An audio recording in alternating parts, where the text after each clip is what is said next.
Jai Shri, welcome everybody. Good evening. Welcome one and all to this deep dive session that will be presided by Brahmachari ji, and whom we'll invite in just a minute. Thank you all for joining us on a Monday evening in India. I'm sure many of you are in different parts of the world, and we invite one and all. Thank you for being here. It matters that you are giving us your time and mind share.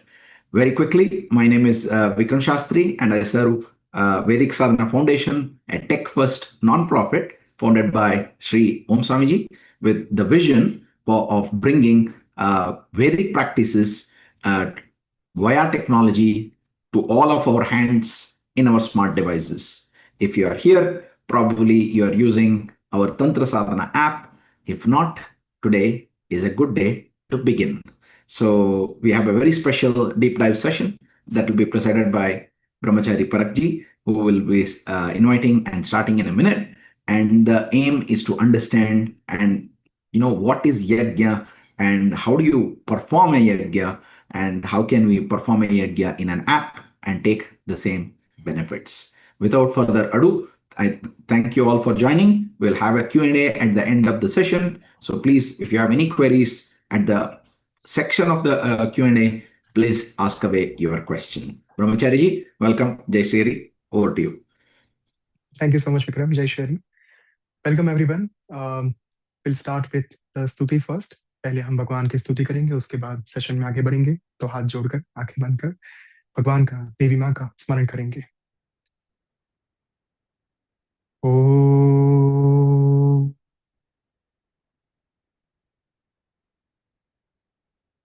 जयंती मंगला काली भद्रकाली कपालिनी दुर्गा क्षमा शिवा धात्री स्वाहा स्वधा नमोस्तुते। श्री गुरुभ्यो नमः। इदं गुरवे इदं नमः। विष्णु सहस्त्र नाम में एक बहुत ही सुंदर श्लोक प्राप्त होता है। यज्ञो यज्ञपतिर्यज्वा यज्ञांगो यज्ञवाहन यज्ञभृत यज्ञकृत यज्ञ यज्ञभुग यज्ञ साधन यज्ञांतकृत यज्ञ गुह्यम अन्नमन्नाद एव च। जो यज्ञ है वो भी भगवान स्वयं है। यज्ञपति यानी कि यज्ञ को भोगने वाले, यज्ञ के अधिष्ठाता भी भगवान स्वयं है। यज्ञ करने वाले भी भगवान स्वयं है। यज्ञ कराने वाले यानी कि जो ऋत्विक होते हैं, पुरोहित होते हैं, भगवान स्वयं है। यजमान भी भगवान स्वयं है। यज्ञ साधन, जितने भी यज्ञ के लिए साधन सामग्री का उपयोग होता है, उन सभी में भगवान का ही निवास है। चाहे हम हवन सामग्री की बात करें, चाहे घी की बात करें, चाहे हम चरु की बात करें, अथवा नारियल की बात करें, ड्राई कोकोनट की बात करें, कोई भी द्रव्य, कोई भी पदार्थ जो यज्ञ में उपयोग में आ सकता है, वो भी भगवान स्वयं ही है। यज्ञ को भोगने वाले, यज्ञ तक आहुति पहुंचाने वाले भी भगवान स्वयं है। यज्ञ वाहन अर्थात जिनके माध्यम से आहुति ईश्वर तक पहुंचती है, जो वाहन स्वरूप है, वो भी भगवान स्वयं है। तो हम ये कैसे मान सकते हैं कि प्रकृति के किसी भी तत्व में भगवान का निवास नहीं है? जहां पर यज्ञ की बात आती है, वहां पर ललिता सहस्त्रनाम भी एक बहुत सुंदर पद हमें कहता है। यज्ञ प्रिया, यज्ञ कर्त्री, यजमान स्वरूपिणी। जिन्हें यज्ञ अत्यंत प्रिय है और जो यज्ञ से प्रसन्न होती है, वो देवी मां स्वयं है। यज्ञ कर्त्री, जो यज्ञ करने वाले हैं, यजमान स्वरूप हैं, उनमें भी देवी मां ही विराजमान होती है। और यजमान स्वरूपिणी, यजमान स्वरूप जो मनुष्य हैं, जो साधक हैं, उनमें देवी मां निवास करती हैं। यज्ञ कर्त्री, कराने वाली भी देवी मां ही है। यज्ञ में निहित जो मूल शक्ति है, जो आधार स्वरूप प्रकृति ऊर्जा है, वो देवी मां स्वयं है। तो चाहे हम प्रधान पुरुष की बात करें, अर्थात विष्णु सहस्त्र नाम की बात करें, या फिर हम बात करें ललिता सहस्त्र नाम की, जो महाविद्या स्वरूप ऊर्जा है, दोनों तत्व से दोनों एस्पेक्ट से हम यही कह सकते हैं कि यज्ञ जो है, करने वाले, कराने वाले और यज्ञ स्वयं, तीनों ईश्वरीय दैवीय स्वरूप है। और केवल देवीय कृपा से ही यज्ञ जो है वो संभव हो सकता है। श्रीमद् भगवद गीता में बहुत ही सुंदर बात भगवान श्री कृष्ण ने कही हमें, यज्ञ दान तपः कर्म न त्याज्यम कार्यमेव तत्। अर्थात यज्ञ, दान, दक्षिणा, तप, तपस्या, साधना, अनुष्ठान जिसे हम कहते हैं, इन कर्मों का त्याग हमें कभी भी नहीं करना चाहिए। यज्ञ दान तपः कर्म न त्याज्यम कार्यमेव तत्। ये तीनों कर्म ऐसे हैं जिसके बारे में स्वयं भगवान श्री कृष्ण राज राजेश्वर, अखिल कोटि ब्रह्मांड नायक, जो राजाधिराज हमारे प्रभु परमेश्वर हुए, मानव स्वरूप जिन्होंने धारण किया, अवतार जिन्होंने लिया, विविध लीलाएं जिन्होंने दिखाई, वे स्वयं इस धरती पर आकर सबसे पहले यज्ञ की महिमा बता कर गए हैं। और इस पद में भी देखिए, यज्ञ जो है वो सबसे पहले क्रम पर आता है। यज्ञ दान तपः कर्म, सबसे पहले यज्ञ की महिमा बताई गई। ऋग्वेद के सबसे पहली ऋचा जो ऋग्वेद की दी गई है, उसमें सबसे पहले भगवान अग्नि को जागृत किया जाता है। यदि हम ऋग्वेद में ही उसके जो 5वें मंडल में श्री सुक्तम दिया गया है, उसके कुछ ऋचाओं का उच्चारण करें तो उसमें क्या प्राप्त होता है हमें? हिरण्यवर्णाम हरिणीम सुवर्ण रजतस्रजाम चंद्राम हिरण्मयीम लक्ष्मीम जातवेदो मावह ताम मावह जातवेदो लक्ष्मी मनपगामिनीम यस्याम हिरण्यम विंदेयम गामश्वम पुरुषानहम। यहाँ पर किनके माध्यम से मां लक्ष्मी को पुकारा जा रहा है? जातवेद अग्नि। भगवान यज्ञ अग्नि जो है उनके 32 प्रकार हैं। उन 32 प्रकारों में से एक जो प्रकार है, मुख्य प्रकार, वो है जातवेद अग्नि। और दूसरा जो प्रकार है वो है क्रव्याद अग्नि। स्मशान में जो अग्नि प्रज्वलित होती है, जब हम शव साधना करते हैं तंत्र साधना ऐप पर, वहां पर जो चिता की अग्नि है, उसे कौन सी अग्नि कहा जाता है? उसे कहा जाता है क्रव्याद अग्नि। उसकी भी एक प्राकट्य कथा है जिसके बारे में हम आगे चलकर बात करेंगे। लेकिन सबसे रोचक बात, सबसे रसप्रद बात यह है कि ऋग्वेद हो या फिर अन्य कोई भी वेद हो, हमारे चारों वेदों में से ऋग्वेद, सामवेद, यजुर्वेद, अथर्ववेद, सभी में अग्नि की महिमा बताई गई। स्वामी जी की जो बुक है एंशिएंट साइंस ऑफ मंत्रास, उसमें तो अग्नि के बारे में यहां तक कहा गया कि अग्नि के बिना ब्रह्मांड का उद्भव ही नहीं हो सकता। आप सोचिए बिग बैंग थियरी के बारे में, एक प्रचंड विस्फोट हुआ, पूरे ब्रह्मांड का निर्माण होता है, अलग अलग आकाश गंगाएं उत्पन्न होती हैं, ग्रह नक्षत्र, उल्कापिंड का प्रादुर्भाव होता है। लेकिन वो जो मूल पिंड था ब्रह्मांड का, उसका विस्फोट कैसे हुआ, और उस विस्फोट के बाद ग्रह का निर्माण कैसे हुआ? हमारा जो ग्रह है पृथ्वी, प्लैनेट अर्थ, ये भी कहीं ना कहीं पहले तो एक आग का ही गोला थी। ये हमारी धरती पहले से सॉलिड फॉर्म में तो थी नहीं।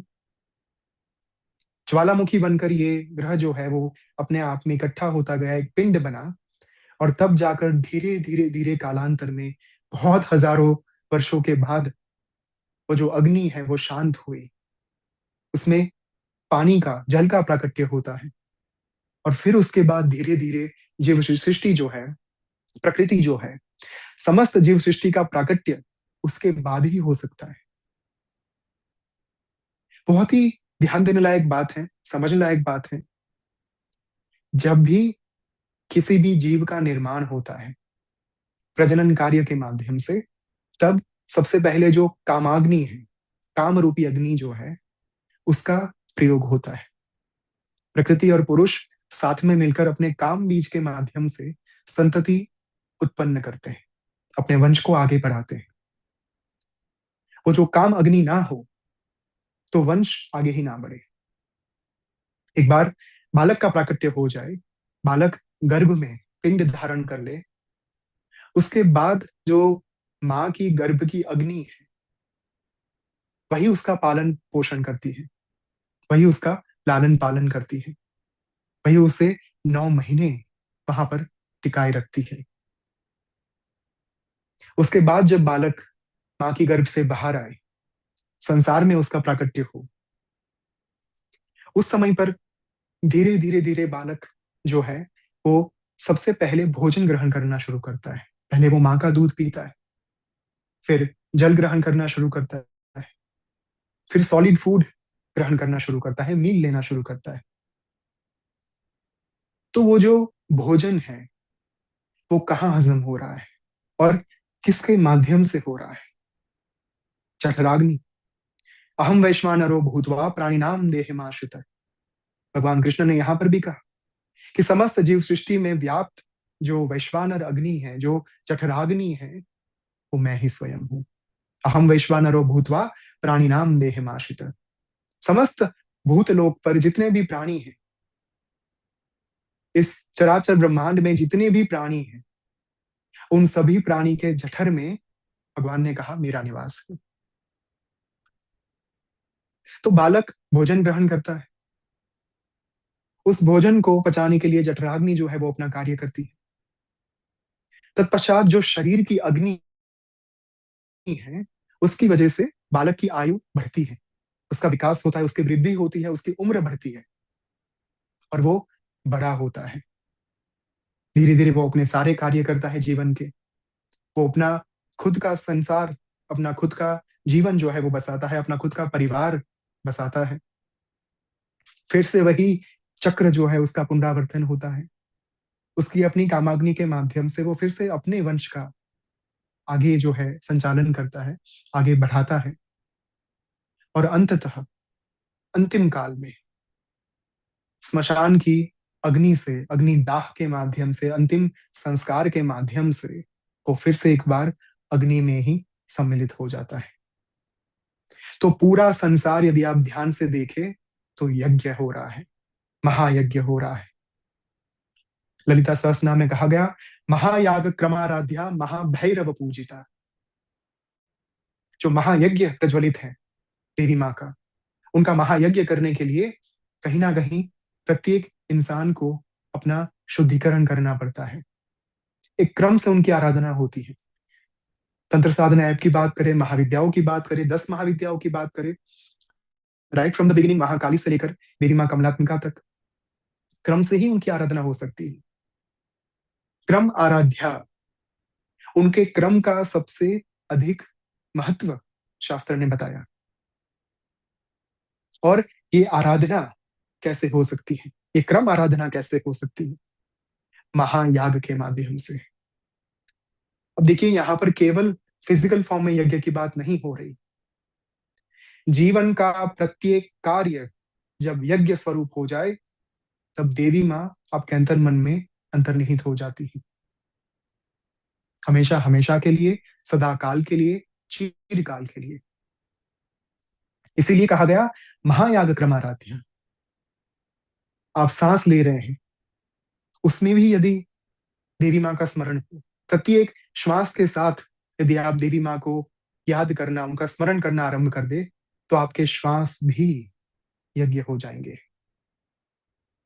आप अपने शरीर में जो श्वास रूपी आहुति दे रहे हैं, आपका शरीर ही मंदिर हो जाएगा और फिर अपने आप एक महायज्ञ जो है निरंतर 24/7 चलता रहेगा। कितनी सुंदर बात हमारे शास्त्र ने हमें बताई।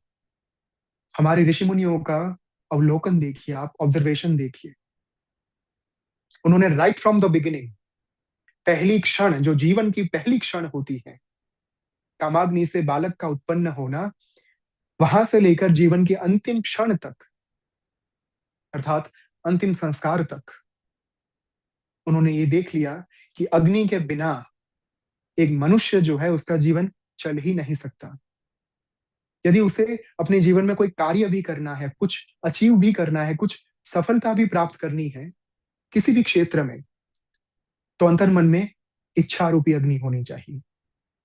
इच्छा शक्ति, ज्ञान शक्ति, क्रिया शक्ति स्वरूपिणी। फिर से ललिता सहस्त्रनाम में कहा गया जब तक अंतर मन में इच्छा रूपी अग्नि का प्राकट्य नहीं होता, तब तक मनुष्य कोई कार्य कर ही नहीं सकता। इच्छा रूपी अग्नि के प्राकट्य के बाद आवश्यक है ज्ञान रूपी अग्नि का प्राकट्य। किसी भी कार्य को करने के लिए यदि ज्ञान रूपी अग्नि प्रकट ना हो तो संभव ही नहीं कि आप अपने विचार को कर्म में परिवर्तित कर पाओ, कार्य में परिवर्तित कर पाओ, क्रिया में परिवर्तित कर पाओ। और इसी कारण से इच्छा शक्ति के बाद देवी मां का नाम दिया गया ज्ञान शक्ति। और उसके बाद तीसरे चरण पर, तीसरे पड़ाव पर बताया गया क्रिया शक्ति स्वरूपिणी। आपके मन में विचार का प्राकट्य हुआ, इच्छा शक्ति का प्राकट्य हुआ, उस अग्नि के प्राकट्य के बाद ज्ञानाग्नि का प्राकट्य होता है ज्ञान शक्ति के रूप में। ज्ञान प्राप्त होता है कि मुझे ये कार्य कैसे करना है। उसके बाद यदि क्रिया रूपी अग्नि, यानी कि सोच लीजिए कि आपके पास न करे नारायण हाथ और पैर ना हो, तो आप अपने विचार को, अपने ज्ञान को क्रिया में कैसे परिवर्तित कर पाएंगे। आपको किसी का आधार लेना पड़ेगा। हो सकता है आप वो कार्य फिर भी ना कर पाए। तो क्रिया शक्ति जो है वो भी एक प्रकार की अग्नि ही है जिसके कारण आप अपने कार्य जो है वो कर पाते हैं। तो ये हुई आंतरिक अग्नि की बात। अब है भौतिक अग्नि की बात। सबसे बड़ा उदाहरण है भगवान सूर्य। इसीलिए सवितुर गायत्री मंत्र जो है उसका इतना ज्यादा महत्व बताया गया है। भगवान सूर्य यदि ना हो तो जीव सृष्टि का संचालन हो ही नहीं सकता। इसलिए बचपन से ऋषि मुनियों ने कहा सबसे पहले यज्ञोपवीत में गायत्री मंत्र की दीक्षा दे दो। जब तक गायत्री मंत्र को एक मनुष्य धारण नहीं करता, जब तक भगवान सूर्य की ऊर्जा को धारण नहीं करता, भगवान सूर्य की मूल शक्ति को वो धारण नहीं करता, तब तक उसका जीवन जो है वो सुदृढ़ तरीके से चल ही नहीं सकता। इसलिए कहा गया ओम भूर्भुवः स्वः तत्सवितुर्वरेण्यं भर्गो देवस्य धीमहि धियो यो न प्रचोदयात्।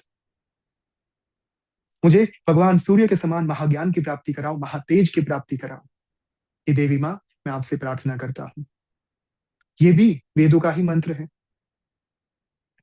आप सोचिए वेदों में कितनी ज्यादा महत्वता दी गई, चाहे वो पहली ऋचा की बात हो ऋग्वेद की जहां पर भगवान अग्नि को जागृत किया जाता है, या फिर श्री सुक्तम की बात हो, या फिर सवितुर गायत्री मंत्र की बात हो। और एक गहराई पूर्ण बात मैं आपको बताने जा रहा हूं। जो भी हमारे यहाँ पर उत्खनन हुआ आर्कियोलॉजिकल डिपार्टमेंट के द्वारा, चाहे वो हड़प्पन सिविलाइजेशन का हो, चाहे वो मोहनजोदारो सिविलाइजेशन का हो, वहां पर यज्ञ वेदी का हमें प्राकट्य मिला, यज्ञ वेदी हमें प्राप्त हुई, यज्ञ कुंड प्राप्त हुए। आज की तारीख में भी ये बताया जाता है कि हमारी जो पौराणिक संस्कृति थी उनमें यज्ञ कार्य जो है वो निरंतर होते रहते थे, अविरत होते रहते थे। क्यों? कोई तो ठोस कारण होगा, कोई तो मजबूत वजह होगी जिसके कारण हमारे सभी घरों में अग्निहोत्र होते थे, होम होते थे, हवन होते थे, यज्ञ होते थे। निरंतर देवी मां का स्मरण किया जाता था। जिस श्लोक के माध्यम से आज हमने इस सेशन का आरंभ किया उसमें भी आप देखिए, जयंती मंगला काली भद्रकाली कपालिनी दुर्गा क्षमा शिवा धात्री स्वाहा स्वधा नमोस्तुते। देवी मां के यही दो नाम स्वाहा और स्वधा ललिता सहस्त्रनाम में भी पाए जाते हैं। जब भी हम कोई यज्ञ कार्य करते हैं जहां पर देवी देवताओं को आहुति प्रदान की जाती है वो स्वाहा के साथ की जाती है। और जब हम पितृ कार्य करते हैं, पितृ तर्पण करते हैं, पितरों के लिए यज्ञ कार्य करते हैं, उसमें जो आहुति दी जाती है वो स्वधा के उच्चारण के साथ दी जाती है।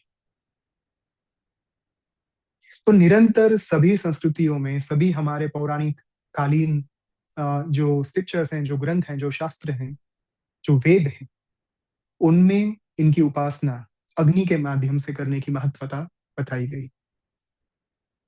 और 5 प्रकार के अग्नि के बारे में शास्त्र ने बात करी। कौन से 5 प्रकार के यज्ञ?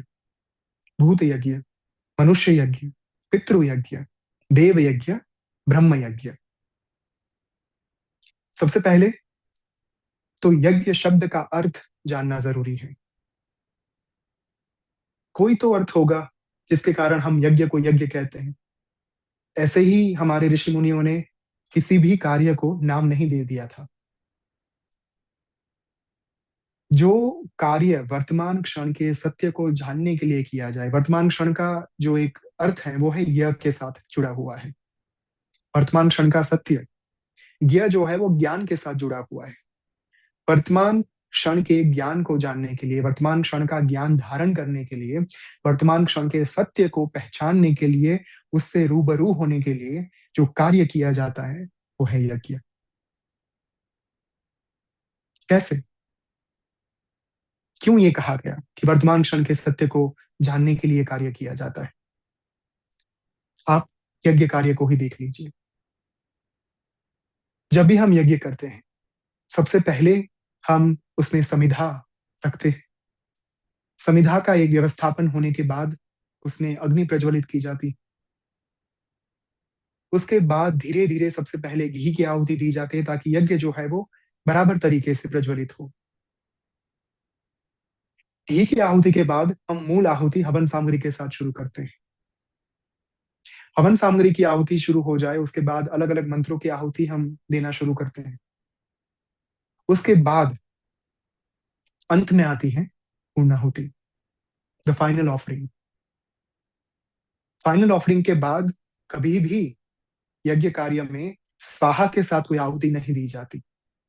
जब आप नैवेद्य भी अर्पण करते हैं फाइनल आहुति के बाद, पूर्णाहुति के बाद, तब वो समर्पयामि के साथ अर्पण किया जाता है। फॉर एग्जाम्पल, यदि आप देवी माँ का कोई यज्ञ कर रहे हैं तो उसके लिए जो मंत्र का प्रयोग होता है वो है ओम श्री मात्रे नमः नैवेद्यम समर्पयामि। तो समर्पयामि के साथ वहां पर अंतिम जो नैवेद्य की आहुति है वो दी जाती है, लेकिन उसमें भी स्वाहा का उच्चारण नहीं होता, इसलिए वो टेक्निकली आहुति नहीं कही जा सकती। उसे आप एक प्रकार से अर्पण कह सकते हैं, नैवेद्य अर्पण। और जैसे ही वो संपन्न हो जाए, जैसे ही हम यज्ञ कुंड से तिलक कर ले, उसके बाद धीरे धीरे धीरे यज्ञ जो है वो उसकी अग्नि अग्नि उसका ताप शांत होना शुरू हो जाता है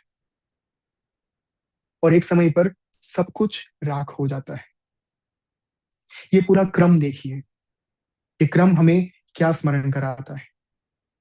जब जीवन का आरंभ करते हैं बहुत उत्साह होता है, क्योंकि युवा उम्र होती है, शरीर में जो ऊर्जा है वो अपने प्रचंड स्वरूप में बह रही होती है। पूरा जो एक संसार का चक्र है उसे प्राप्त करने की जो खेवना होती है, जो इच्छा होती है, वो इंसान के भीतर प्रज्वलित होती है।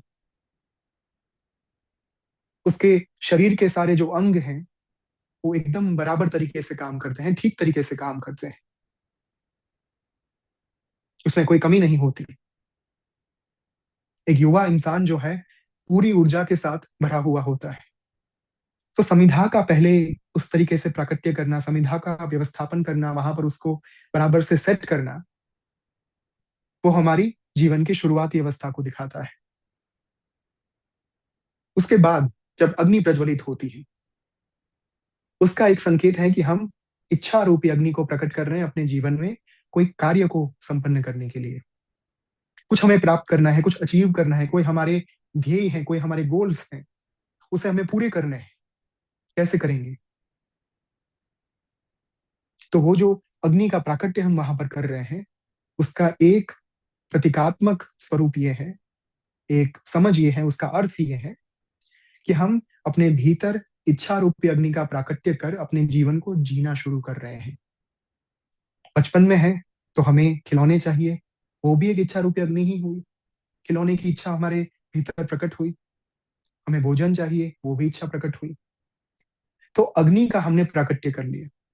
उसके बाद निरंतर हमारे मूल मंत्रों के साथ हम उसमें आहुति अर्पण करते रहते हैं। उसका क्या अर्थ है? हमारे एक के बाद एक कार्य जीवन में संपन्न होते रहते हैं। पहले हम पढ़ाई संपन्न करते हैं, एजुकेशन कंप्लीट करते हैं। उसके बाद धीरे धीरे हम अपने करियर को सेट करते हैं, फाइनेंशियली स्टेबल होते हैं। उसके बाद एक इंसान जो है मैरिज की ओर आगे बढ़ता है, अपने घर को बसाने की ओर आगे बढ़ता है, अपने परिवार को बसाता है। उसके बाद उसके अपने बच्चे होते हैं और धीरे धीरे धीरे फिर वो रिटायरमेंट की ओर आगे बढ़ता है, जैसे हम पूर्णाहुति की ओर आगे बढ़ते हैं। और पूर्णाहुति यानी जीवन में उस रिटायरमेंट का संकेत, जहां पर हम निवृत्ति काल जिसे कहते हैं, उसकी ओर आगे बढ़ना, कि अब इसके बाद आगे का कार्य संभालने के लिए लोग फिर बैठे। अब हमारी जिम्मेदारी जो है यहाँ पर संपन्न होती है। अब इंसान जो है वो अपने मन से मुक्त हो चुका है। तो पूर्णाहुति के बाद जो अग्नि शांत होना शुरू हो जाती है और फिर राख हो जाती है, वो इंसान को वही स्मरण कराती है कि देखिए, जीवन में आप चाहे कितना ही इच्छा रूपी अग्नि के पीछे ना भागे हो, किंतु एक समय आने पर उस अग्नि का शांत होना और उस अग्नि के शांत होने के बाद आपकी इच्छाओं का राख होना सुनिश्चित है, तय है, ये अटल है, इसे कोई नहीं बदल सकता। तो ये जो भस्म है वो इंसान को उस स्मशान का स्मरण कराती है, जहां पर उसे अपने जीवन की अंतिम अवस्था में पहुंचना है, जहां पर वो अपने साथ कुछ भी लेकर नहीं जा पाएगा। इतनी सुंदर बात हमें यज्ञ के माध्यम से समझाई जाती है। और इसीलिए यज्ञ को कहा गया कि वर्तमान क्षण के सत्य को पहचानने के लिए, वर्तमान क्षण के ज्ञान से रूबरू होने के लिए जो कार्य किया जाता है उसे यज्ञ कहते हैं। इसीलिए जब भी कोई मनुष्य यज्ञ कार्य करते हैं, उनका भाव क्या होना चाहिए, उनके मन में किस प्रकार की जो एक भावना है वो उमटनी चाहिए। सबसे पहले समर्पण। मैं जो यज्ञ कार्य कर रहा हूं वो पहले तो समस्त लोक कल्याण के लिए है, समस्त जीवों के भले के लिए है, समस्त सृष्टि के भले के लिए है, और ये देवी मां को अर्पण है। जब भी हम कहते हैं कि ये फल मैं आपको देवी मां अर्पण कर रहा हूं, तब हम सामने 1000 गुना प्राप्त कर लेते हैं। कर्मण्येवाधिकारस्ते मा फलेषु कदाचन। इसका अर्थ केवल ये नहीं था कि कर्म करो और फल की अपेक्षा ना रखो। इसका वास्तविक अर्थ यह था कि कर्म करो और फल की इच्छा न रखो, फल को देवी मां के चरणों में अर्पण कर दो। क्योंकि जब भी हम पहाड़ के सामने खड़े रहते हैं और कुछ भी ऊंची आवाज में, ऊंचे स्वर में चिल्लाते हैं, तो पहाड़ उसका अनेक गुना करके वो जो प्रतिध्वनि है, जो इको है, वो हमें वापस सुनाती है। यदि पहाड़ के सामने खड़े रहकर हम कहेंगे कि मुझे सब कुछ चाहिए, तो पहाड़ भी आपको जो सामने प्रतिध्वनि देगा, जो इको आपको सुनाई देगा, वो यही होगा, मुझे सब कुछ चाहिए। प्रकृति आपसे सब कुछ ले लेती है। यदि आप पहाड़ के सामने जाकर ये चिल्लाएंगे कि मेरा सब कुछ आपको अर्पण है, त्वदीयं वस्तु गोविंद तुभ्यमेव समर्पये, त्वदीयं वस्तु त्रिपुरा तुभ्यमेव समर्पये, तो पहाड़ भी आपको सामने यही कहेगा कि मेरा सब कुछ आपको अर्पण है। तो फिर जो आपने दिया प्रकृति को, अनेक गुना होकर आपको वापस प्राप्त होगा। तंत्र साधना ऐप पर जब भी हम यज्ञ करते हैं, तब सबसे पहले तो ये जानना नितांत आवश्यक है कि उस यज्ञ का महत्व क्या है। क्योंकि बहुत सारे लोगों के मन में ये दुविधा होती है कि यदि हम वर्चुअली यज्ञ कर रहे हैं तो उसका क्या इंपॉर्टेंस होगा। तो देखिए, सबसे पहले तो ये जानना जरूरी है कि यज्ञ यानी एक प्रकार का बलिदान, एक प्रकार की ऑफरिंग, आहुति देना समर्पण के साथ, सेक्रीफाइस करना। और शास्त्रों में 2 प्रकार के यज्ञ बताए गए, अंतर्याग, बहिर्याग। बहिर्याग यानी कि बाहरी यज्ञ, अंतर्याग यानी कि आंतरिक यज्ञ, जो अंतर्मन में किया जाता है, जो विजुअलाइजेशन के माध्यम से किया जाता है, जो धारणा के माध्यम से किया जाता है। तो ये कैसे संभव है? देखिए, हमेशा ललिता सहस्त्रनाम में कहा, अंतर्मुख समाराध्या बहिर्मुख सुदुर्लभ। यज्ञ में जो बाहरी तामझाम होता है, उसे साथ में लेकर चलने से यज्ञ में हो सकता है ध्यान ना रहे। लेकिन जब एक इंसान, एक मनुष्य, एक साधक अपने भीतर यज्ञ करना शुरू करता है, अपने अंतर्मन में अंतर्याग करना शुरू करता है, तब कहीं ना कहीं उसका जो ध्यान है वो धीरे धीरे धीरे बेहतर होना शुरू हो जाता है। उसकी एकाग्रता जो है धीरे धीरे बढ़नी शुरू हो जाती है। और यहाँ पर सबसे पहले तो ये बात समझने लायक है कि आप यज्ञ कर कहाँ रहे हैं। यदि आप मोबाइल में यज्ञ कर रहे हैं तो क्या आप ये मानकर चल रहे हैं कि आपका मोबाइल यज्ञ कर रहा है? क्या आहुति जो है वो आपको डिवाइस, आपकी जो डिवाइस है उसको जा रही है, उसे प्रदान की जा रही है? तो जवाब इसका ये होना चाहिए कि मंत्र जो है वो आपके कानों में सुनाई दे रहे हैं। जो आहुति दे रहे हैं वो आप अपने मन के भाव से दे रहे हैं, ना कि आपकी मोबाइल स्क्रीन।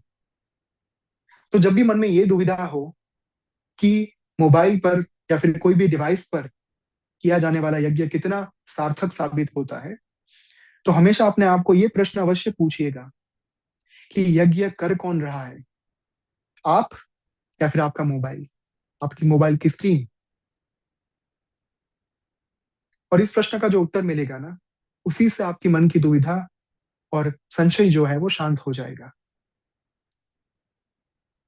और मंत्र जो आप सुन रहे हैं वो स्वामी जी के जागृत मंत्र हैं, उनके द्वारा दिए जा रहे हैं, उनमें आप दीक्षित हो रहे हैं। चाहे आप कोई भी परंपरा से जुड़े हुए क्यों ना हो, वहां से आपको उन्हीं मंत्रों में दीक्षा प्राप्त हो रही है। चाहे वो माँ काली का मंत्र हो, चाहे माँ तारा का हो, माँ त्रिपुर सुंदरी का हो, भुवनेश्वरी माँ का हो, छिन्न मस्ता का हो, त्रिपुर भैरवी का हो। जो यज्ञ आप वहां पर कर रहे हैं, उस यज्ञ में जो आहुति प्रदान की जा रही है वो आप अपने मन के भीतर, आपके मानस पट पर, आपके मन की स्क्रीन पर वो हो रहा है, ना कि मोबाइल की स्क्रीन पर। तो मानस पट पर जो यज्ञ होता है उसे हम कहते हैं मानस यज्ञ। तो फिर से एक बार हम 5 प्रकार पर आ जाते हैं जिसके बारे में हमने बात की थी।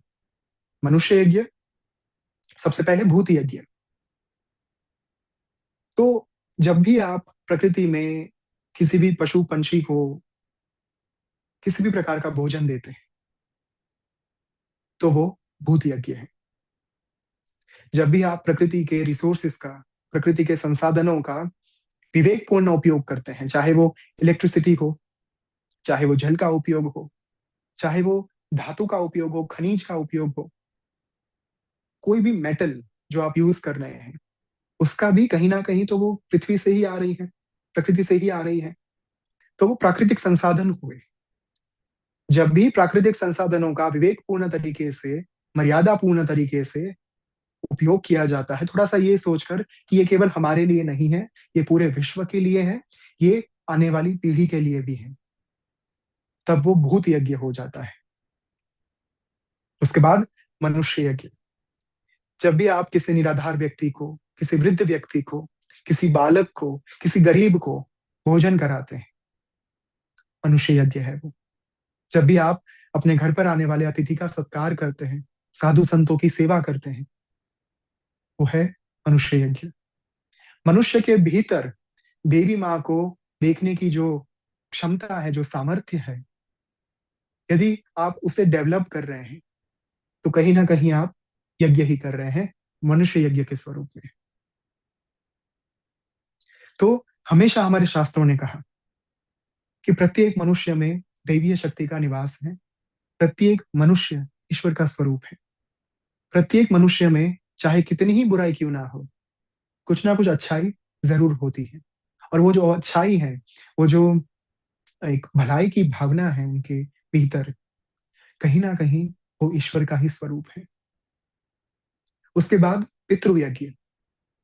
जब भी हम कोई कार्य पितृ का स्मरण करके करते हैं, चाहे वो तर्पण कार्य हो, चाहे वो पिंडदान का कार्य हो, चाहे उनके स्मरण में कोई यज्ञ किया जाए, तो वो पितृ यज्ञ कहा जाता है उसे। उसके बाद देव यज्ञ। जिस यज्ञ में जल और अग्नि दोनों का प्रयोग किया जाए उसे हम कहते हैं देव यज्ञ। और अंतिम जो यज्ञ है, ब्रह्म यज्ञ। अब इसमें जल के साथ अग्नि का तो प्रयोग किया ही जाता है, किंतु साथ में वैदिक मंत्रों का उच्चारण भी होता है। तो हम जो अपने जीवन में रेगुलरली जो यज्ञ करते हैं, जो अग्निहोत्र करते हैं, जो हवन करते हैं, चाहे वो देवी माँ का हो, चाहे वो अन्य किसी भी स्वरूप का हो, वो जो यज्ञ है वो ब्रह्म यज्ञ कहा जाता है उसे, जहां पर आप निरंतर वैदिक मंत्र का उच्चारण करने के साथ यज्ञ करते हैं। चाहे आप तंत्र साधना ऐप पर यज्ञ कर रहे हैं, उनमें भी वैदिक मंत्रों का प्रयोग होता ही होता है। उनमें भी आहुति दी जाती है, प्रजापते स्वाहा, इंद्राय स्वाहा, अग्नये स्वाहा। ये सभी वैदिक काल के देवी देवता हैं, और इनका जो वर्णन है, इनके बारे में जो बात कही गई है, वो वेदों में ही कही गई है। और ये जो आहुति निकली है जहां से, ये जो विधि विधान जहां से निकले हैं, वो भी यजुर्वेद ही है। तो इतना इंपॉर्टेंस जो है यहाँ पर हमारे यज्ञों का दिया गया। ये 5 प्रकार के यज्ञ जो है हम अपने जीवन कार्य में नित्य निरंतर अविरत कर सकते हैं। और एक विशेष आहुति हम हमेशा देते हैं, ओम ब्रह्म यज्ञानम प्रथमम पुरस्ताद विसीमतः स्वाहा इदम ब्रह्मणे इदम न मम। ब्रह्म यज्ञ हम कर रहे हैं, उस बात को हम वहां पर एक्नोलेज भी करते हैं, उसका हम स्वीकार भी करते हैं। ब्रह्म यज्ञानम प्रथमम। तो आप जो साधना ऐप के माध्यम से, तंत्र साधना ऐप के माध्यम से यज्ञ करते हैं, उसे ब्रह्म यज्ञ की संज्ञा दी जाती है। और वो अंतर्याग है, वो आंतरिक स्वरूप से किया जाता है, इसलिए पूर्णतया शास्त्रोक्त है। और हमेशा ये बात इतनी सी जो मूल बात है उसका स्मरण रखिएगा कि देवी माँ जो है वो बहिर्मुखी विधि विधान के मुकाबले अंतर्मुखी विधि विधान से अत्यधिक प्रसन्न होती है। अंतर्मुख समाराध्या बहिर्मुख सुदुर्लभा। अंतर्मुखी आराधना से, अंतर्मुखी उपासना से देवी माँ को प्रसन्न करना और ज्यादा सुलभ हो जाता है हमारे लिए। तो इसी कारण से आपके पास जो एक माध्यम पहुंचा है, ये माध्यम चाहे तंत्र साधना ऐप का हो, चाहे मोबाइल पर हो रहा हो, लेकिन एक बात का हमेशा स्मरण रहना चाहिए कि ये साधनाएं किनके द्वारा दी जा रही है। यदि आपने भक्तन भगवान साधु वृंदावन लिखित पुस्तक पढ़ा है, तो आपको यह बात अवश्य ज्ञात होगी कि उसमें पहली बार इतने सालों के बाद स्वामी जी ने इस बात को उजागर किया था कि उन्होंने न मात्र श्री विद्या को जागृत किया हिमालय के जंगलों में, किंतु देवी माँ के दर्शन करने के बाद, भगवान नारायण के साक्षात्कार के बाद, उन्होंने 10 महाविद्याओं के सभी स्वरूपों को भी जागृत किया। और वही जो उनकी साधना रही, वही जो उनके अनुष्ठान रहे, उनमें जिन मंत्रों का उन्होंने प्रयोग किया, जिन साधनाओं को उन्होंने किया, चाहे वो शव साधना हो, चाहे स्मशान साधना हो, चाहे यंत्र साधना हो, चाहे मत्स्य साधना हो, चाहे अरण्य साधना हो, पिपलिका साधना हो, या फिर श्री सुक्तम हो, इन्हीं सभी साधनाओं के मूल मंत्रों को उन्हीं विधि विधानों के साथ पूर्णतया शास्त्रोक्त माध्यम से उन्होंने तंत्र साधना ऐप को प्रदान किया, उनके अपने स्वर में, उनके अपने जागृत मंत्र के माध्यम से। तो जब आप एक सिद्ध गुरु के द्वारा, एक सिद्ध पुरुष के द्वारा कुछ प्राप्त कर रहे हैं, ये कोई ऐसी बात नहीं है जहां पर शास्त्रों से आपको उठाकर कुछ दे दिया गया और आपको कह दिया गया कि अब आप करो। यहां पर पहले एक सिद्ध पुरुष ने स्वयं उन मंत्रों को जागृत किया, उन साधनाओं को प्रैक्टिकली किया, अपने अनुभवों के आधार पर उन्होंने ये जो ज्ञान है वो आने वाली पीढ़ी को देने के लिए यहाँ पर हमें प्रदान किया है। बाकी आज तक तो केवल इसे गुप्त ज्ञान मानकर, गुह्याति गुह्य ज्ञान मानकर छिपाया ही गया। हमेशा इस ज्ञान का दुरुपयोग ही हुआ किसी ना किसी स्वरूप में। एक साधक से कुछ चीजों को प्राप्त करने के लिए, अपने स्वार्थ के लिए, कुछ लोगों ने इसे एक व्यवसाय भी बना दिया। लेकिन तंत्र साधना ऐप पर स्वामी जी ने इसे बिल्कुल निशुल्क दिया, ताकि आने वाली पीढ़ी जो है, सनातन धर्म का जो भविष्य है, भारतवर्ष का जो भविष्य है, वो ये साधनाएं कर सके। उन्हें इन साधनाओं को करने के लिए जंगलों में ना जाना पड़े, स्मशानों में ना जाना पड़े, वो उनको डर ना लगे किसी बात का, वो समाज से डरकर, अपने परिवार से डरकर साधना की यात्रा को कहीं रोक ना दे। इसी बात के आधार पर उन्होंने तंत्र साधना ऐप हमें प्रदान की। और मैं हमेशा एक बात कहता हूं कि साधना ना करने के लिए 1000 बहाने चाहिए, लेकिन एक अच्छे साधक को साधना करने के लिए केवल एक कारण पर्याप्त होता है। तो यदि हमें साधना करनी है, यदि हमारे मन में वास्तविक रूप में देवी माँ को पुकारने की इच्छा है, यदि उनकी कृपा प्राप्त करने की, उनके आशीर्वाद प्राप्त करने की इच्छा है, तो फिर मुझे नहीं लगता कि इससे बढ़िया और इससे उत्तमोत्तम कारण और कोई भी हो सकता है। तो हमेशा इस बात का स्मरण रखिएगा कि चाहे आप बहिर्याग करें, चाहे आप अंतर्याग करें, तंत्र साधना ऐप के माध्यम से दोनों उतने ही शक्तिशाली हैं, दोनों उतने ही प्रभावशाली हैं। जो क्रव्याद अग्नि की हमने बात की थी, जिसके बारे में मैंने आपको कहा था कि आगे चलकर हम जानेंगे, तो क्रव्याद अग्नि जो है वो महाभारत काल में उसका उल्लेख हमें प्राप्त होता है, जहां पर भगवान कृष्ण का प्राकट्य हो चुका था और भगवान अग्नि जो है बहुत बीमार थे। उनको वापस एक बार स्वस्थ करने के लिए भगवान ने खांडव वन का दहन करने के लिए उन्हें आज्ञा दी।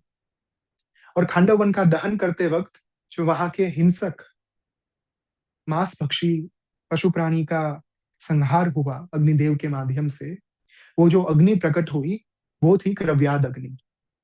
जातवेद अग्नि का प्रयोग पवित्र कार्यों में होता है, शुभ कार्यों में होता है। और क्रव्याद अग्नि जो है स्मशान की अग्नि, उसका उपयोग जो जीवन का अंतिम समय होता है, जीवन का एक अल्टीमेट ट्रूथ, अंतिम सत्य जब जानना होता है, उस समय पर होता है। तो जो क्रव्याद अग्नि है, जो स्मशान की अग्नि है, उसके बारे में ज्यादातर लोगों के मन में ये भ्रमणा है कि वो एक अशुभ अग्नि होती है, या फिर स्मशान से आने के बाद हम नहा लेते हैं। किंतु वो नहाना जो था, उसका कारण ये नहीं था कि हम किसी अशुभ कार्य से होकर आए हैं। अंतिम संस्कार से ज्यादा शुभ कार्य और कोई हो नहीं सकता जीवन में, क्योंकि वो जो आत्मा उस शरीर से मुक्त हुई है, उसकी आगे की यात्रा शुरू हो चुकी है, उन्नत यात्रा शुरू हो चुकी है। हम वापस आकर स्नान इसलिए करते थे ताकि बैक्टीरिया से लेकर जीव जंतु से लेकर जो सारी चीजें हमारे शरीर पर लगी हुई हैं, उसका कोई प्रभाव हम पर पूरी तरीके से ना हो। तो जब भी हम अग्निदेव की बात करें, जब भी हम यज्ञ की बात करें, जब भी हम स्मशान साधना की बात करें, शव साधना की बात करें, जो अंतर्निहित डर है हमारा, हमें उससे बाहर निकलकर सिर्फ इतना सोचना है कि स्मशान जो है वो जीवन का अंतिम सत्य हमें दर्शाता है। स्मशान से हमें ये ज्ञात होता है कि प्रत्येक जीव अंततः यहीं पर आकर भस्म हो जाते हैं। स्मशान की वजह से वास्तविक रूप में हमारे विकार, नकारात्मक वृत्ति और नकारात्मक विचार जो है वो भस्मीभूत होते हैं। तो मेरा आपसे बस इतना ही निवेदन है कि बिना किसी भ्रमणा में फंसे, बिना किसी अंधश्रद्धा में जाए, बिना किसी ऐसे लोगों की बात सुने जो हमें गलत मार्ग पर भटकाने का काम कर रहे हैं, आप स्वयं एक बार साधना का अनुभव करिए। जब तक आप स्वयं साधना नहीं करेंगे, तब तक उससे क्या प्राप्त हो सकता है वो आप कभी नहीं जान पाएंगे। तो यदि सत्य को जानना है तो खुद सत्य को ढूंढना पड़ेगा। स्वामी जी ने हमेशा एक ही विधान हमें कहा, डिस्कवर योर ओन ट्रूथ। आप स्वयं अपने सत्य को खोजें, किसी और के सत्य के आधार पर अपना जीवन ना चलाएं। इन्होंने ये कहा कि ये साधना नहीं करनी चाहिए, इस मंत्र का जप नहीं करना चाहिए, इससे जीवन में ये हानि होती है। उन सारी बातों में तो पूरा भारत फंसा हुआ है।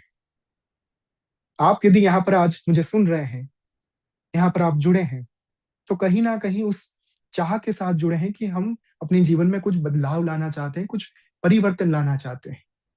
तो उस परिवर्तन के लिए आपको स्वयं एक कदम आगे बढ़ाना पड़ेगा। यदि आप वो नहीं करेंगे तो आपके बिहाफ पर, आपकी ओर से कोई आपके जीवन में परिवर्तन नहीं ला सकता। आप एक कदम देवी माँ की ओर आगे बढ़ाइए और सामने देवी माँ जो है वो 1000 कदम आपकी ओर आगे बढ़ाएंगी, अपनी कृपा लेकर, अपने आशीर्वाद लेकर। तो इतना सा गणित है। पर शुरुआती कदम के लिए मेरी आपको एक छोटी सी सलाह होगी कि आने वाले 3 रातों तक आप तंत्र साधना ऐप पर माँ काली का जो तांत्रिक यज्ञ है वो कर सकते हैं। और उस यज्ञ को करने के लिए केवल और केवल 10 मिनट चाहिए। तो ऐसा नहीं सोचना है कि हमें बहुत ज्यादा टाइम देना होगा। केवल 10 मिनट आपके पास होगी। केवल 10 मिनट यदि आप के पास हैं अपनी माँ के लिए, अपने इष्ट के लिए, अपने भगवान के लिए, अपने सत्य को खोजने के लिए, तो ये 10 मिनट का जो यज्ञ है आने वाली 3 रातों तक आपको अवश्य करना है। और आज रात से ही आप ये जो यज्ञ है वो कर सकते हैं। एक बार यदि आप मिनिमम यज्ञ कर रहे हैं वो पर्याप्त होगा। 10 मिनट का यज्ञ है, एक बार करने के लिए 10 मिनट चाहिए होगी। यदि आप 2 बार 3 बार भी करना चाहते हैं, पूर्णतया आपको उस बात की अनुमति है और आप निश्चिंत होकर उसे कर सकते हैं। जितना ज्यादा आप अपने जीवन में ईश्वरत्व को धारण करेंगे, साधना के मार्ग पर यज्ञ के माध्यम से आगे बढ़ने का प्रयास करेंगे, उतनी ही ज्यादा कृपा का अनुभव कर पाएंगे। तो ये कुछ बातें जो थी यहाँ पर आज मैं इस सेशन में आपके साथ साझा करना चाहता था। और मैंने हमेशा आपसे एक ही बात कही कि जो भाव आपका होना चाहिए यज्ञ में, वो केवल देवी माँ का स्मरण कीजिए। आप उनके स्वरूप को ध्याइए। आपको कोई आंख खोल कर रखने की जरूरत नहीं है। आप अपनी आंखें बंद करके पूर्णतया कान में ईयरफोन रखते हुए मोबाइल में जो तांत्रिक यज्ञ है वो पूरा करिए और ध्यान से सुनिए। एक एक मंत्र को धारण करने का प्रयास कीजिए। देवी माँ के स्वरूप को ध्याइए, उनकी धारणा कीजिए। और वही करने मात्र से वो जो 10 मिनट है वो कहीं ना कहीं आपके जीवन में इतनी ज्यादा लाभदायी साबित होगी जिसकी आपने कल्पना भी नहीं की होगी। तो इसी के साथ I would like to request Vikram कि हम Q&A सेशन जो है वो 10 से 12 मिनट के लिए कर सकते हैं। Thank you very much, Brahmachari ji. Brahmachari ji, if can one perform a yajna in the name of somebody else? Like if we want to pass on the goodwill of performing the yajna to somebody else, what is the procedure to do that? Absolutely.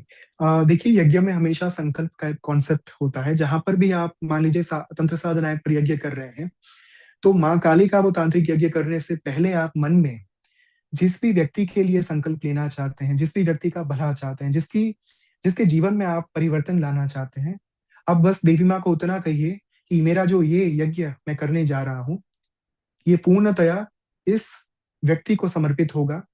इस यज्ञ का जो मुझे फल मिलेगा, ये फल मैं इस व्यक्ति को प्रदान कर रहा हूँ, अर्पण कर रहा हूँ।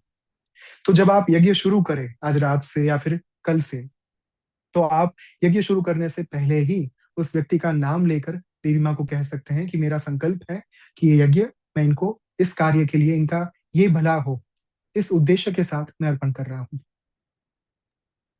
Thank you, Brahmachari ji. Brahmachari ji, in Ma Kali Yajna, Ma is called as Kahala Priya, quarrelsome. What is the meaning of that, Brahmachari ji? ऐसा सॉरी, लगता है। काल काल प्रिया आपने क्या? Kahala Priya, quarrelsome.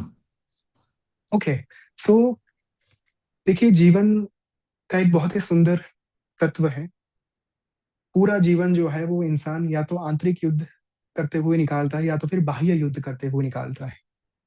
आंतरिक युद्ध यानी कि अपने ही मन से युद्ध करना, अपने ही इच्छाओं के साथ युद्ध करना, अपने ही विकारों के साथ युद्ध करना, अपनी ही ईर्ष्या, काम, द्वेष, राग, मोह, लोभ, लालसा, वासना के साथ फाइट करना, कॉरल करना, झगड़ा करना।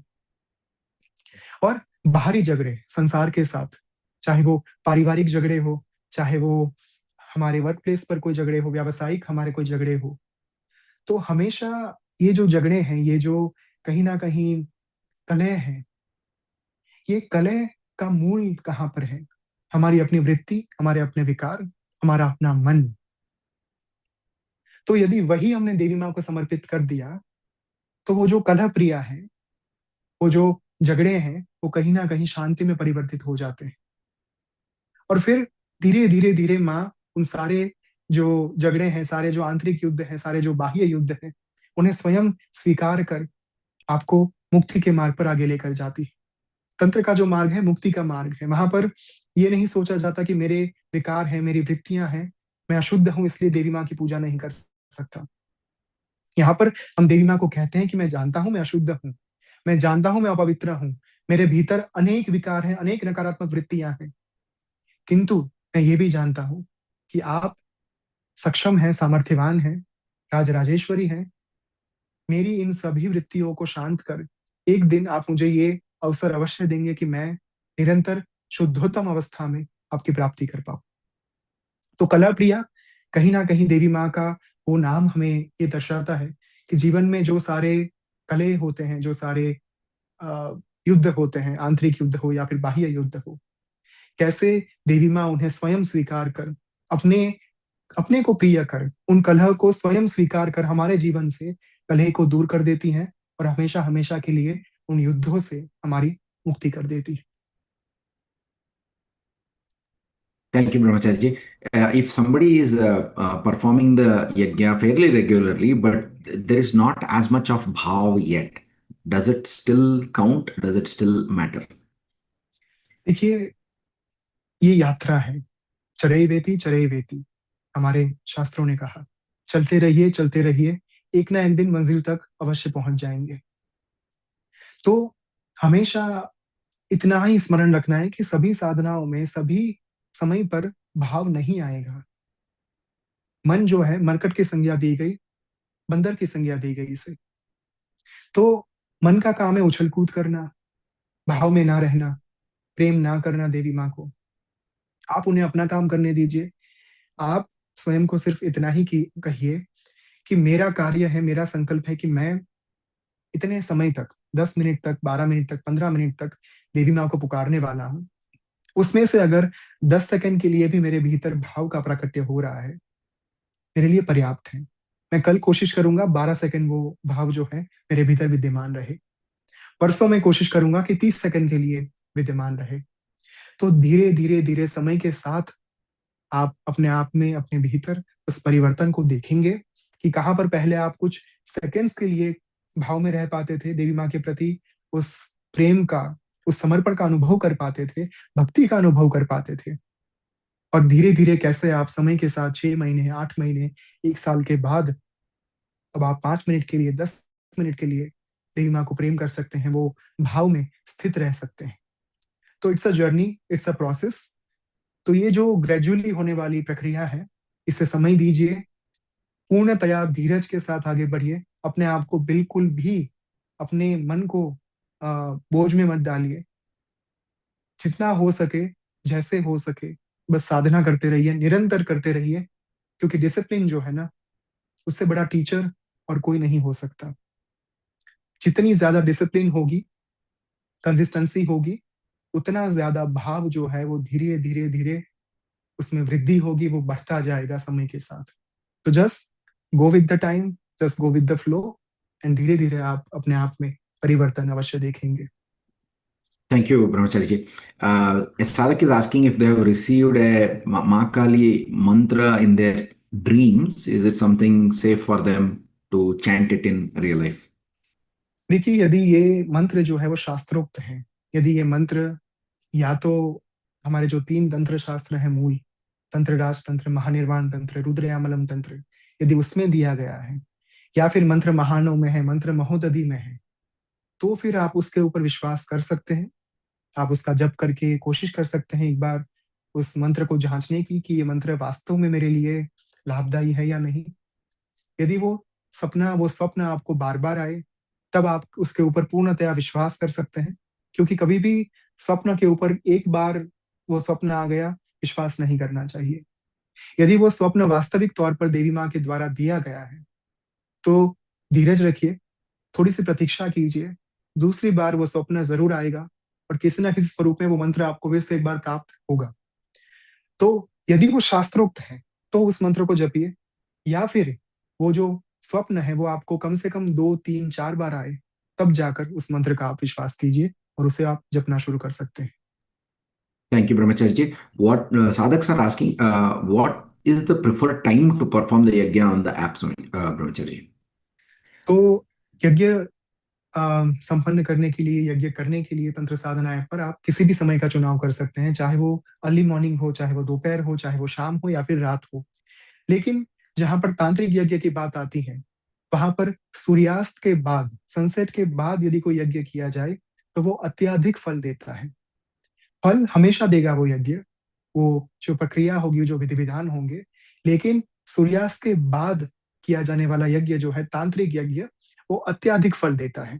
तो यदि आपके पास समय है, तो सूर्यास्त के बाद, सनसेट के बाद 10 मिनट के लिए देवी माँ का यज्ञ कर लीजिए। मान लीजिए आपको सूर्यास्त के बाद समय मिल ही नहीं सकता, तो फिर आप सुबह, दोपहर या शाम को उसे कर सकते हैं। Thank you, Brahmachari ji. One more question, Brahmachari ji, is why are there so many ingredients being offered in a particular yajna? देखिए, जब भी हम भोजन लेते हैं, हम एक प्रकार का तो भोजन लेते नहीं। यदि हम अपने निरंतर जो हमारा डेली फूड है, डेली मील है, उसमें रोटी कंज्यूम कर रहे हैं, तो ये तो संभव नहीं हो सकता कि हर रोज हम केवल रोटी ही खाएं। रोटी के साथ सब्जी होती है, दाल होती है, चावल होते हैं, साथ में कुछ सलाद वगैरह होते हैं। यदि आप गुजरात साइड से हैं तो ज्यादा जो बटर मिल्क होती है वो आपके भोजन में अवश्य होगी। तो एक भोजन जो है वो एक कंप्लीट मील होता है, न्यूट्रिशन से फुल होता है। तो जब भी हम यज्ञ कार्य करते हैं, यज्ञ कार्य में ऋषि मुनियों ने यज्ञ कार्य को डिजाइन ही उस तरीके से किया था ताकि हम भोजन अर्पण कर रहे हैं वो भाव हमारे भीतर उत्पन्न हो। जब हम स्वाहा का उच्चारण करते हैं, उस समय पर भाव ये होता है कि हम देवी माँ को ये भोजन अर्पण कर रहे हैं, उनको हम अपने हाथों से खिला रहे हैं। तो जब भी आप यज्ञ कर रहे हैं, आपकी धारणा, आपका विजुअलाइजेशन ये होना चाहिए कि आप स्वयं अपने हाथों से देवी माँ के मुंह में निवाला जो है वो रख रहे हैं, उनको आप प्यार से भोजन करा रहे हैं और सामने देवी माँ आपको भोजन करा रही है। तो मूल जो इसका कारण था इंग्रेडिएंट्स का, सबसे पहला कारण तो ये कि भोजन के स्वरूप में ही इसे लिया जाता है। दूसरा सबसे इंपॉर्टेंट कारण कि हमेशा अलग अलग इंग्रेडिएंट्स जो है उससे अलग अलग प्रकार के फल प्राप्त होते हैं। यदि आपने मंत्र महाणव का थोड़ा सा भी अभ्यास किया है तो आपको ये बात अवश्य ज्ञात होगी कि अलग अलग साधनाओं में अलग अलग प्रकार के द्रव्यों की आहुति देने से अलग अलग प्रकार के फल मिलते हैं। जैसे यदि माँ बाला त्रिपुर सुंदरी की साधना आप कर रहे हैं, उसमें यदि आप यज्ञ कर रहे हैं और पलाश के पुष्प का आहुति उसमें दी जाती है, तो ये कहा जाता है, शास्त्र का वचन है, मंत्र महाणों का वचन है कि आपको वाक सिद्धि प्राप्त होती है, वाणी की सिद्धि प्राप्त होती है। तो इसी तरीके से यदि आप अलग अलग इंग्रेडिएंट्स के मूल में जाना चाहते हैं, उसका प्रभाव जानना चाहते हैं, तो आपको शास्त्र का अभ्यास करना चाहिए। वहीं से आपको प्राप्त होगा कि अलग अलग द्रव्यों की आहुति देने से उसका क्या फल प्राप्त होगा। जैसे यदि आप दही की आहुति दे रहे हैं या फिर आप मधु की आहुति यानी कि शहद की आहुति देते हैं यज्ञ में, तो उससे निरोगीपन प्राप्त होता है, यानी कि स्वास्थ्य, अच्छा स्वास्थ्य प्राप्त होता है। कुछ यज्ञों में दही के साथ और शहद के साथ आहुति दी जाती है, तो उसका पर्पज ही ये है ताकि स्वास्थ्य जो है उसमें सुधार आए। तो ऐसे ही अलग अलग द्रव्यों के अलग अलग पर्पज होते हैं, अलग अलग उद्देश्य होते हैं, जिसका आपको केवल शास्त्र पढ़ने के बाद ही पता लगता है कि उसका क्या उद्देश्य है और किस पर्पस के साथ उसकी आहुति दी जा रही है। So that's my answer. Thank you, Brahmachari ji. Last two questions. Some of the sadhaks are asking, is Guru Diksha mandatory? Without Guru Diksha, is it okay to perform these yagyas in the app and perform the sadhanas as well? तंत्र साधना app स्वयं दीक्षा के आधार पर बनाई गई है, जहां पर आपको 27 बार सबसे पहले स्वामी जी के स्वर में मंत्र की दीक्षा दी जाती है। जब भी आप किसी भी महाविद्या के वर्ल्ड में जाएंगे, सबसे पहले उनका जो मूल मंत्र है उसमें 27 बार ये विधान आपको वहां पर भी बताया जाएगा कि जैसे ही 27 बार आप ये मंत्र का या तो श्रवण कंप्लीट करते हैं या तो फिर उसका उच्चारण कंप्लीट करते हैं, तब जाकर आपकी इस मंत्र में दीक्षा पूर्ण होती है। तो ये भी पूर्णतः शास्त्रोक्त मेथड है, इसमें किसी भी प्रकार का कोई बाहरी एलिमेंट जो है वो काम नहीं करता। तो आप तंत्र साधना ऐप पर जो कोई भी विधि विधान कर रहे हैं, चाहे वो मंत्रोच्चारण हो, चाहे वो यज्ञ हो, या फिर शव साधना, स्मशान साधना जैसी मूल साधनाएं हो, उन सभी साधनाओं में पहले आपको मंत्र में दीक्षा दी जाती है, उसके बाद आगे जो है आप विधि विधान करते हैं। इसलिए निश्चित रूप से आप आगे बढ़ सकते हैं। यदि आपके फिजिकल फॉर्म में मानव गुरु नहीं भी है, तो भी आप तंत्र साधना ऐप पर अत्यंत प्रभावशाली साधना अपने जीवन में कर सकते हैं। Thank you, Brahmachari ji. Brahmachari ji, if you can please remind us again what we need to be doing for 3 days. Some of them were not very clear. Please guide us again. तो आप तंत्र साधना app पर जो माँ काली का विश्व है उसमें जाकर 3 दिन के लिए तांत्रिक यज्ञ आपको समय जो भी आपको जिस समय पर आपको अनुकूलन हो, कन्वीनियंस हो, उस समय पर आपको करना है।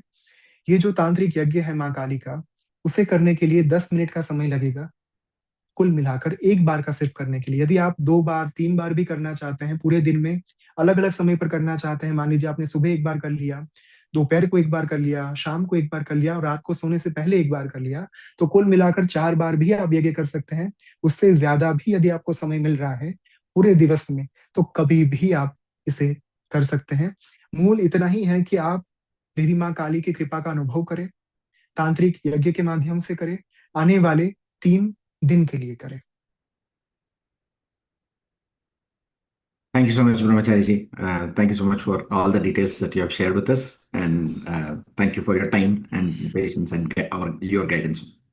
Thank you so much, Vikram. I would like to conclude with Purnahuti mantra.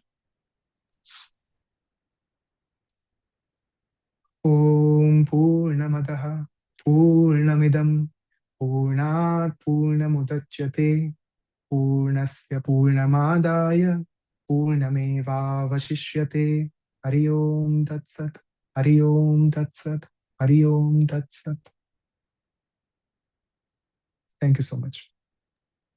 Thank you very much, Chalaji. Jai Shri. Jai Shri, everybody. Thank you so much for joining us today. We hope you like this session. If you have any feedback for us, please write to us, serve@tantrasadhana.app. And please let us know if in any way we can be of assistance in your journey of sadhana. Thank you all. Good night. Good day to all of you. Jai Shri.